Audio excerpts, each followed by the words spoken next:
एक कर्तव्य असं होतं का? नाही, मला हॉबी छंद आहेत. आकाश गेले 70 वर्ष मी आकाश बघतोय. 70 इयर्स. त्यामुळे एनर्जी जी मिळते ना, काही लोक विचारतात तुम्हाला एनर्जी कशी मिळते. त्याच्यामुळे मिळते. आकाश sky is the limit. Okay, you are lucky. आणि खगोलशास्त्राची व्याख्यानं द्यायला सुरुवात केली. दुर्बीण घेतली, गाडी घेतली, मोटर कार, ड्रायव्हर ठेवला आणि मुंबई विद्यापीठाचं बहिशाल, आज साहेबांचे बोलो बहिशाल व्याख्यानं द्यायला. आर्थिक कधी आयुष्यात विचार केला ना. तुम्ही करू नका, तुम्ही कसं करताय तर विचार करा. पण अक्षरशः लक्ष वेगळं, आर्थिक नाही. त्यामुळे प्रत्येक संकट आली पण त्या संकटाचं संधीत रूपांतर करतात. आजारपण आलं, येऊ शकतं आजारपण शरीर म्हटल्यानंतर, पण डॉक्टर भेटले तसे, हे विशेष आहे. आपण पंचांग करतात तसंच महाराष्ट्र टाइम्स मध्ये भविष्य पण आपल्याकडनं त्यांना पुरवलं जातं की महिन्यासाठी किंवा आठवड्यासाठी. तर मग आपला भविष्यावरती किती विश्वास? महाराष्ट्र टाइम्स मध्ये भविष्य, साप्ताहिक भविष्य येतं वर्तमानपत्र. तुम्हाला माहिती, मी कधी लिहिलेलं नाही, पण थोडा वेळ थोडे काळ लिहावं लागलं, कारण गोविंद तळवळकरांमुळे संपादक जे होते. मी आधुनिक भास्कराचार्य या नावाने द्यायचो. आधुनिक भास्कराचार्य म्हणजे नाव दाखरूच हो, पण त्याला टिळ्या लागता का म्हणे.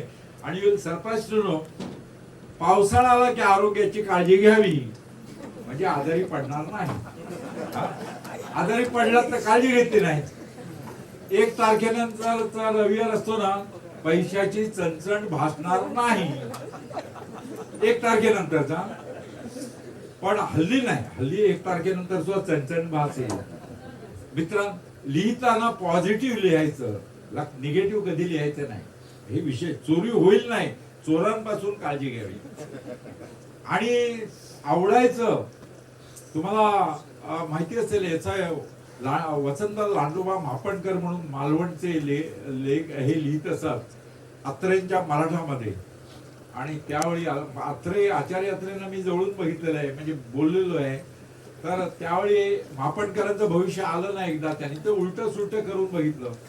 भविष्यावरती साप्ताहिक भविष्य हे तुम्हाला बरं वाटावं म्हणून लिहिलं असतं. आकाशाची त्याचा काही संबंध नाही. कर्मणूक म्हणून वाचायचं, कर्मणूक म्हणून वाईट लिहिलेलं नसतं. आणि तुमची कर्क राशी, मकर राशीचं वाचलं तरी सुद्धा तुम्हाला ते पटेल, कारण राशीप्रमाणे ते लिहिलं असतं. खरं नाही, पण भविष्य छापायचं एकदा एका वर्तमानपत्रानं बंद केलं, सेल डाऊन झाला, विक्री कमी झाली. पंचांगात भविष्य असतं, द्यावं लागतं. पण संपादक आहे मी, संपादक ह्या मजकुराची सहमत सर्व असतो तसं नाही, असं टीप लिहिलेली असते मॅगझिन मध्ये. तसं आहे. म्हणजे आता मी जे 2 दिवसापासून सरांबरोबर आहे, तर एक सर आणि मॅडम दोघं बरोबर असतात आणि त्यांचं एकमेकांना इतकं प्रमोट करणं किंवा एकमेकांची तारीफ करणं. तुमच्या लग्नाच्या वेळेस पत्रिका बघितली गेली होती का सर? पत्रिका चांगला प्रश्न विचारला. खाजगी प्रश्न आहे, खाजगी प्रश्नाला आम्ही सामाजिक सार्वजनिक उत्तर देत नाही. मग पत्रिका नाही. गुण जुळले असं खरं सांगू का, 36 गुण जरी जमले ना, तरी शेवटी जमून घ्यावं लागतं. कुठल्याही कसं जमेल मला सांगा. 2 व्यक्ती, तुमचं सुद्धा तसंच असेल, तुमचं आमचं सेम असेल. 2 माणसं आली, मतभिन्नता असते, पण मनभेद असता कामा नये. मतभिन्नता असणं मनुष्य स्वभाव आहे, पण मनभेद असता कामा नये, भांडण असता कामा नये. म्हणून मी तुम्हाला आता सांगतो, मीच सांगत असे व्याख्यानामध्ये ट्रेनिंग देताना कामगारांना 5 गोष्टी लक्षात ठेवा. पती पत्नीनं प्रेम वाढायचं असेल तर, आता खाजगीरित्या सांगतो मी, ट्रेनिंग देत असे म्हणून. पहिली गोष्ट म्हणजे पती आणि पत्नीनं एकमेकांशी खरं बोलावं, कधी खोटं बोलायचं नाही. पत्नीला वाईट कशाचं वाटतं? नवरा खोटं बोलला. आणि पत्नी खोटं बोलली तर नवऱ्याला वाटतं. खरं बोलायचं. ओके, पहिली गोष्ट. इतरांचे खोटं बोलला तरी बोलू नका, पण चालेल. पत्नीशी कधी खोटं बोलायचं. हे झालेलं आहे, मी सांगतो सत्य. दुसरे, अप्रिशिएशन करायचं. तुम्ही घरी जेवताना भाजी झाली, आज भाजी मस्त झाली नुसतं म्हणा, तिचे सगळे श्रम अप्रिशिएशन. आपण एवढे स्टिंजी असतो ना, चिकट असतो, घरी काय अप्रिशिएशन करायचं? हा, असं होतं. अप्रिशिएशन हा दुसरा पॉइंट. तुम्ही कधी दिवाळी जवळ आली, पत्नी, तुम्ही कामावर गेलाय, घरी आल्यानंतर पत्नी घर साफ करते, स्वच्छ करते, आणि स्वच्छ केल्यानंतर तुम्ही वा आज घर मस्त आहे असं म्हणा नुसतं, तिचे श्रम सगळे बस खुश. अप्रिशिएशन. ओके, कळला? पण सांगितलंय म्हणून करताना काळजी घ्या, कारण असं एकदा काय झालं, मी एकाला सांगितलं आणि तो घरी जाऊन बोलला बायकोला की आज भाजी मस्त झालीये, की भडकली, की म्हणे आजच तुम्हाला भाजी मस्त असते, शेजारणीनं ती भाजी दिलेली आहे, आजच कशी मस्त म्हणताय तुम्ही. डेंजरस आहे तो, खात्री करून घ्या, मिसेसनीच बनवली आहे मग म्हणा भाजी. साधा चहा मस्त आहे म्हणा ना. खरं सांगतो, मी सॉल्ट हॉटेलमध्ये मी राहतो, तिथे सकाळी चहा आणून दिला, इतका मस्त होता ना, त्या आणणाऱ्या पोऱ्याला मी नुसता घोट घोट म्हटलं मस्त आले, तो हसायला, त्याचा चेहरा बघायला पाहिजे होता फोटो काढायला. काय खरं म्हणजे त्याने आणून दिला मला, नोकर आहे. पण अप्रिशिएशन फार महत्वाचं आहे मित्रांनो, खूप. पण आपण एवढे शिकू होत ना, जाताना शाबासकी द्या, करा ना, अप्रिशिएट करा. ओके, तेव्हा अप्रिशिएशन सेकंड पॉइंट. तिसरा पॉइंट, सल्ला विचारणं. सल्ला, तुम्ही काही वस्तू घ्यायचे, जागा घ्यायचे, नुसतं विचारा. शर्ट घ्यायचंय, पॅन्ट घ्यायचे, काही वस्तू मिसेसला विचारा. तिला विचारलं तरी समाधान असतं. somebody is asking me. लक्षात आलं? आणि चौथी गोष्ट महत्वाची ती म्हणजे काही प्रॉब्लेम झाला चुकून तिच्या हातून, तर धीर द्या. पत्नीच्या वडिलांनी तिचा हात तुमच्या हातात दिलेला आहे, पतिराजांना सांगतोय, धीर द्यायला पाहिजे.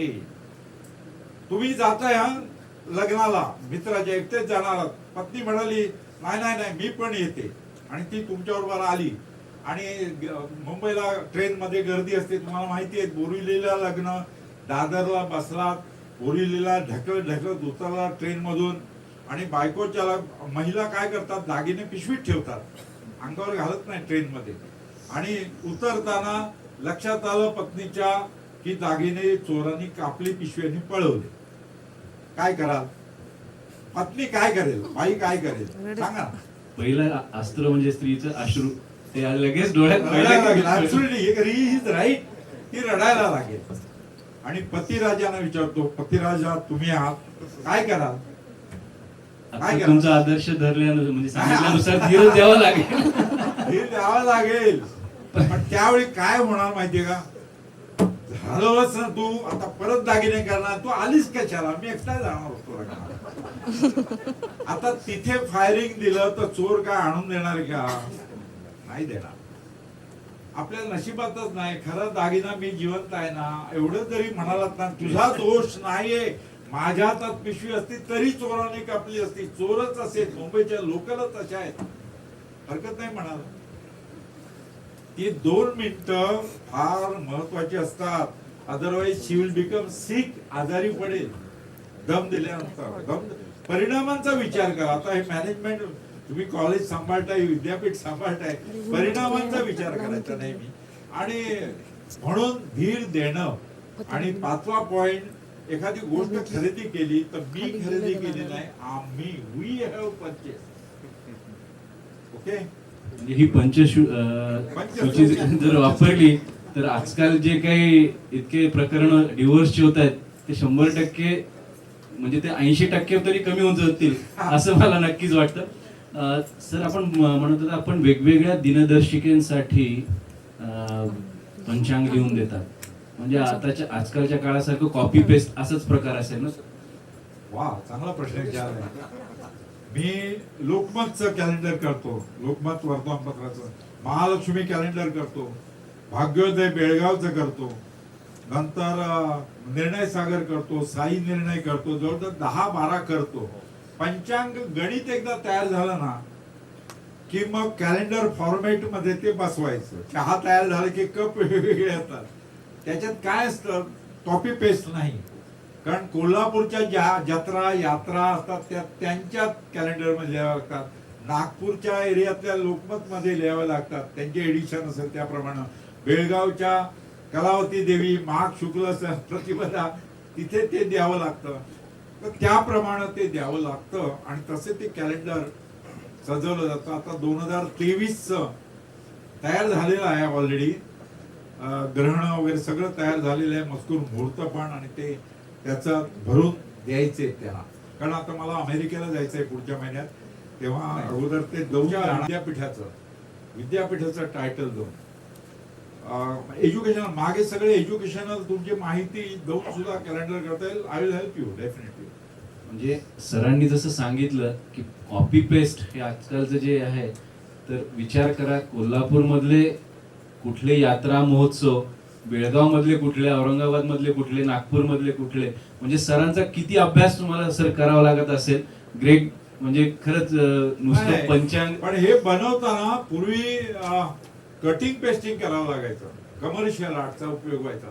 कारण त्यावेळी एक पान कम्प्युटर मध्ये यायचं नाही, तारीख आणि तो मजकूर वेगळा टाईप करायचा आणि तो चिकटवायचा, रबर सोल्युशनने चिकटवत असे, आणि पेज तयार करायचं, पुन्हा तपासायचं. खूप आता सोपं झालं. आता कॉम्प्युटरमुळे पुढच्या 100 वर्षात कधी दिवाळी येईल सांगता येतं, ग्रहण कधी होतील पुढच्या 100 वर्षात सांगता येतात. 2034 साली खगरा सुळेगाणे भारतातून दिसणार, काश्मीर मधून दिसणार आहे. गेल्या वेळी मी व्याख्यान त्याच्यावरती दिलं होतं संपूर्ण. त्यामुळे आता सोपं झालंय. गणिताचा अभ्यास तुम्ही जो केलेला आहे तो तुम्हाला, म्हणजे तुमचे गुरु कोण एक्झॅक्टली आणि पंचांग करण्यासाठी? गुड, चांगला प्रश्न विचारलाय. माझे वडील हे गुरु. मी काय झालं, वडील सांगायचे ह्याच्यात पैसे मिळत नाही, खरं सांगतोय. म्हणजे लहानपणी तुमचं अनेक लोकांचं लहानपण नसायचं, चपला पण नसायच्या पायामध्ये, पूर्वी पैसेच नसायचे, कपडे सुद्धा काही सांगायचे नाही. कोकणात माझा जन्म झाला, रत्नागिरी जिल्ह्यामध्ये राजापूरला. आता 80 वर्षापूर्वी त्यावेळी वेगळं लाईफस्टाईल असायची आमची. नंतर 7वी पर्यंत शाळा असायची, शाळेमध्ये गोंडपाटावरती बसायचो, बाकं नसायची त्यावेळी, आणि सारवायची शाळा शेणाने. तुम्हाला माहिती सुद्धा नसेल काही लोकांना शेणाने सारवणं म्हणजे काय, तर ते, आणि एकच शिक्षक शिकवायचे. तर ते जीवन झालं. वडील माझे पंचांग करते, निर्णय सागर पंचांग ते करायचे. आता हे गेलं 50 वर्ष मी करतोय. तर त्यांच्यामुळं मला पंचांग यायला लागलं. आणि नोकरी चालू होती, वडील सांगायचे पैसे मिळत नाही म्हणून. त्यांचं निधन झालं 1972 ला. मोने सर आकाश दर्शन लिहायला लागले, वडील लिहित असत नवशक्तीमध्ये, त्याच्यानंतर मोने सर लिहायला लागले, नंतर मी लिहायला लागलो. पण पंचांग दाते सोलापूरचे पंचांग करते, तुम्हाला नाव माहिती असेल तर, ते प्रसिद्ध. ते आमच्या घरी आले भेटायला सुतकामध्ये, की वडील वारले म्हणून भेटायला आले. तर त्यावेळी ते म्हणाले, आता तुमची नोकरी चांगली आहे, पंचांग कोणी करणार नाही. आता मला खगोलशास्त्राची आवड होती वडिलांमुळं. मी त्यांना सांगितलं, जिद्द लहानपणापासून जिद्द होती. म्हणजे झाडावर आंबे असतील ना, कैऱ्या, तर दगड मारून नाही पाडायच्या, वरती चढून काढायच्या असे. तर तसं मी त्यांना म्हटलं की तुम्ही मार्गदर्शन कराल तर मी पंचांग करतो. पण कठीण काम, आता सारखं कॉम्प्युटर नव्हता, गणित करायला लागायचं. आणि करायला सुरुवात केली, दातेने मदत केली मला सुरुवातीला. तयार झालं की सोलापूरला मी जात असे, चेकिंग करायचो त्यांचं प्रमाणे, काही चूक असता कामा नये. आणि मित्रांनो करायला लागलो. गेले 50 वर्ष, काय योगायोग, 50 वर्षात हा मला पुरस्कार मिळाला. हा त्याचा जीवन गौरव. लग्नाला आमच्या 51 वर्ष झाली, 51 इयर्स, आणि 80 वर्ष आयुष्याला झाली. असा एक योग आलेला आहे. आणि हे संमेलन झालं तेव्हा वडील माझे गुरु पंचांगाचे, आणि दाते हे अर्थात आणखी एक गुरु की ज्यांनी मला मदत केली हे करायला. आणि आता ओके. आता सरांनी बोलता होता खूप कमी याच्यातनं त्यांनी वर गेले. सर म्हणाले की आता माझ्याकडे ड्रायव्हर आहे, गाडी आहे. सर आपण जे व्याख्यानं घेतात, तर ते व्याख्यानं घेत असताना सरांनी आता एक उल्लेख केला होता, म्हणजे आम्ही बोलत असताना, सर एकही पैसा घेत नाही त्याचा, की त्या व्याख्यानाचे ते कधी शुल्क आकारत नाहीत. म्हणजे इतकं 50 वर्षाची असताना नोकरीमध्ये सोडून आणि पूर्णपणे खगोलशास्त्रासाठी वाहून घेणारे असे सोमन सर. आम्हाला आठवतं 1999 सालची गोष्ट आहे. आपल्या लोणार सरोवर जे आहे उल्कापाताने निर्माण झालेलं, तर त्या उल्कापाताने निर्माण झालेल्या लोणार सरोवरामध्ये तिथल्या नगरपालिकेने सांडपाणी सोडलं होतं आणि तिथली जी नैसर्गिक विविधता आहे, तिथलं जे पाण्यामधलं जे क्षारतत्व आहे ते सगळं खराब होत होतं. आणि त्या काळी जेन्युइन ॲस्ट्रॉनॉमर्स क्लब आमचा जो औरंगाबादचा होता, त्यांनी पुढाकार घेऊन आम्ही तिथे एक जागृती रॅली काढली.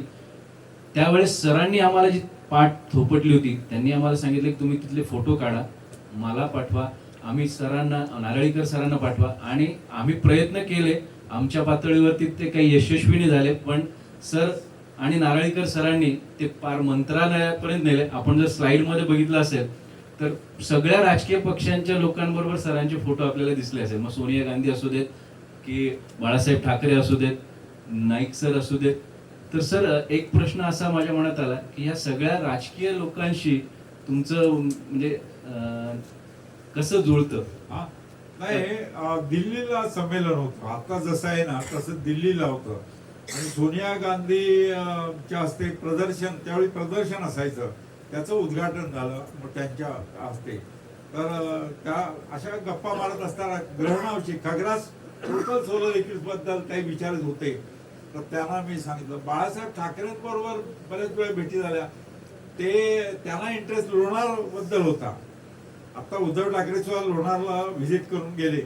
तर ते मला विचारायचे, जे शाळीग्राम असतात ना आपल्या देवळामध्ये, ते गोटे कुठले असतात? नर्मदे गोटे आपण बरेचसे घरात पूजेला असतात. तर ते विचारायचं, आकाशातून उल्का वर्षाबद्दल त्यांना जास्त उत्सुकता जाते. खरं सांगू का, राजकारण सोडून उरलेल्या विषयावर बोलतोय. ठाण्याला एकनाथ शिंदे असो, डावखरे असो, कुठल्याही पक्षाचे असो, आम्हाला साहित्य संमेलनाच्या वेळी तुम्हाला सांगतो 3.5 कोटी रुपये जमवले पैसा मिळवायला. तुम्हाला खगोल संमेलन, मला सांगा, मी तुमच्या गावात येतो, पैसे मिळवून देतो तुम्हाला. पैसे वापर नीट व्हायला पाहिजे. एक गोष्ट आहे, आपल्याला काय पैसे मिळायला अडचण नाही, वापर आपण नीट केला पाहिजे. तर त्या दृष्टीनं मला सांगायचं आहे, तर राजकीय पुढारी, राजकारणात पासून आपण दूर राहतो आणि आता तर जास्त दूर राहायलाच पाहिजे, कारण आपलं काम बाजूला राहील ना आणि वेगळं होईल काहीतरी, म्हणून ते व्हायला पाहिजे. पण हे लोक मदत करतात.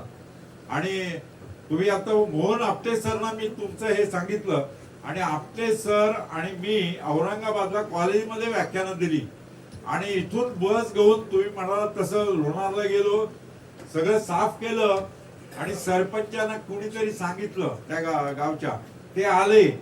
नाही तर आम्ही कुणीतरी म्हणत होतं त्यांच्या दरवाजेसमोर ठेवा कचरा, म्हटलं नको, पण ते म्हणाले आम्ही उचलतो, आणि ते उचलला, क्लीन केलं. आता यात्रा भरत नाही तिथे. पूर्वी यात्रा भरायची, खाली नारळ फोडायचे, भजी तळायचे खाली लोणार सरोवरामध्ये. आता ती यात्रा बंद झाली. बुगदाणे टीचर होते, तुम्ही नाव ऐकलं असेल अनेक लोकांना. बुगदाणे सरांनी खूप मेहनत केली, म्हणजे आश्चर्य वाटेल. पहिल्यांदा आम्ही ट्रिप काढली तेव्हा MTDC हॉटेल नव्हतं तिथे, शाळेमध्ये राहिलो होतो. आणि शाळेमध्ये बुगदाणे सरांच्या वर्गामध्ये ट्रिपची माणसं झोपली. बुगदाणे सर टीचर होते, पण त्यांना वाटायचं लोणारसाठी काहीतरी करायला पाहिजे. औंधकर सरना पण माहिती असेल काय चीज होती, ते एक्सपायर झाले ते. तर मोठा लॉस झाला. आम्ही MTDC हॉटेल मध्ये सुद्धा संमेलन एक घेतलं होतं खगोल मंडळातर्फे. तर सफाई केली त्यावेळी. तुम्ही मनोहर जोशी 2.5 टन कचरा आम्ही प्लास्टिक तेव्हा जमा केलं. मनोहर जोशी मुख्यमंत्री होते, त्यांना हे सांगितल्यानंतर त्यांनी ऑर्डर दिली, भिंत बांधलेली आहे, ते गटरचं पाणी खाली जात नाहीये आता तरी. आता बंद केलं, क्लोज केलेलं आहे. पण पूर्वी यू आर राईट, पण ते आवाज उठवल्यानंतर बंद झालं. कारण परदेशी लोक येतात, जपानी लोक येतात, जपाननं पैसे पण, आर्थिक फंड पण दिला होता त्याला. आपल्याकडे त्याची किंमत नाही. मी अरिझोना क्रेटर अमेरिकेतलं बघायला गेलो, तुम्हाला आश्चर्य वाटेल, $12 तिकीट आहे, आतमध्ये सोडतच नाही ते. आणि आज खाली जाऊ देत नाही, वरती बायनोक्युलर्स ठेवले आहेत, त्यातूनच बघायचं. आणि तिथे नकाशा आहे, जगात कुठे कुठे 134 ठिकाणी असं आहे. आणि त्याच्यात लोणारचं नाव बघितलं तर खरोखर छाती भरून आली, माझी अभिमान आले. आणि अमेरिकन लोक विक्री चांगली करतात, म्हणजे मार्केटिंग. त्यांनी 12 तिकीट लावून खाली जाऊ देत नाही, पण मेंटेन केलेलं आहे, खाजगी आहे ते. आणि आपल्याकडे कोणी जातो, काही करतो, झाडं तोडतात. तुम्ही बघितलं असेल, अनेक झाडं आहेत. आपल्याकडे पाणी तरी आहे, तिथे काही नाही, सुका आहे, पाणी आहे. लिटमस पेपरचा प्रयोग करतो आम्ही तिथे. थोरला मारुतीचं मंदिर आहे, तुम्ही ओकायंत्र घेऊन गेलात तर काटा मारुतीकडे राहतो. Is interesting. हे प्रयोग करून मुलांना दाखवलं पाहिजे. तुमच्यापैकी किती लोक लोणारला गेले त्याने हात वर करा. अरे वा, 100% लोक लोणार बघितलेलं आहे. मी सांगतो व्याख्यानातून, लोणार न बघता मृत्यू पावलं ना तर न जन्मल्यासारखं आहे महाराष्ट्र. रिअली आपल्या भारतात, महाराष्ट्रात असून आपण जर गेलो नाही तर, मी 40 वेळा गेलोय, 40 टाइम. प्रत्येक वेळी नवीन नवीन दिसतं. यस. वेळेकडे बघता थोडं आवर्त घेतो. फक्त एक शेवटचा प्रश्न विचारतो, बहुतेक जणांच्या मनात पण असेल, सर आपण आस्तिक का नास्तिक? हो.